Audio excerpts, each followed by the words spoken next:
UP में अपने नेताओं और सहयोगियों की पॉलिटिक्स से बीजेपी की परेशानी बढ़ती जा रही है। पहले से ही कैबिनेट मंत्री आशीष पटेल और लोनी विधायक नंद किशोर गुर्जर अपनी ही सरकार को आंखें दिखा रहे हैं कि अब उनके ही गठबंधन के साथी और एक और मंत्री ने बीजेपी पर बहुत बड़ा बयान देकर सीएम योगी की टेंशन बढ़ा दी है। एकता में बल होता है, एकता में होता है। कुछ विभीषण ऐसे हैं जो जाके ऊपर कह रहे थे निषाद कहीं नहीं है, ऐसे आंख मूंद कर वोट दे देंगे।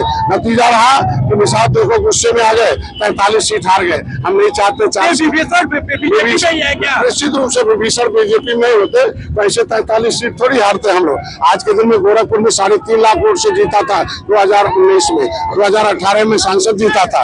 आज 1 लाख का वोट अंतर हो गया, 2 लाख वोट कहाँ चला गया। मैं कहता हूँ मैं अपनी पूंजी नहीं गंवाने वाला हूँ विभीषणों के चक्कर में। भारतीय जनता पार्टी अपना गंवाए, लेकिन डॉक्टर संजय निषाद को जगाए हैं, ये दूसरी पार्टी में नहीं जाने देंगे। सुना आपने, संजय निषाद बीजेपी में कुछ नेताओं को विभीषण बता रहे हैं। वो कह रहे हैं कि विभीषण सीएम योगी से लेकर पीएम और अमित शाह को गलत जानकारी देते हैं और उन्हीं के कारण बीजेपी लोकसभा चुनाव हार गई।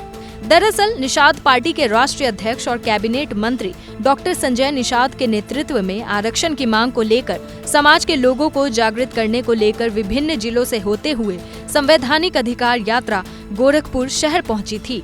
यहां पर उन्होंने निषाद समाज के लोगों के लिए आरक्षण की मांग की और सरकार को चिताते हुए कहा, केवट मल्ला मजमार अनुसूचित जात के हकदार हैं। हमारा अनुसूचित जात की सूची में सूचीबद्ध है।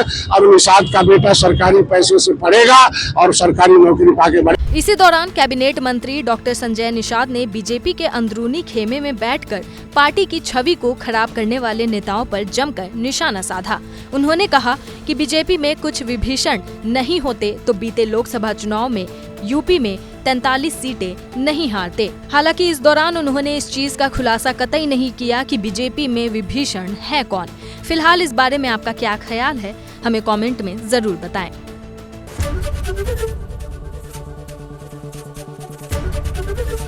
एबीपी गंगा, खबर आपकी, जुबान आपकी।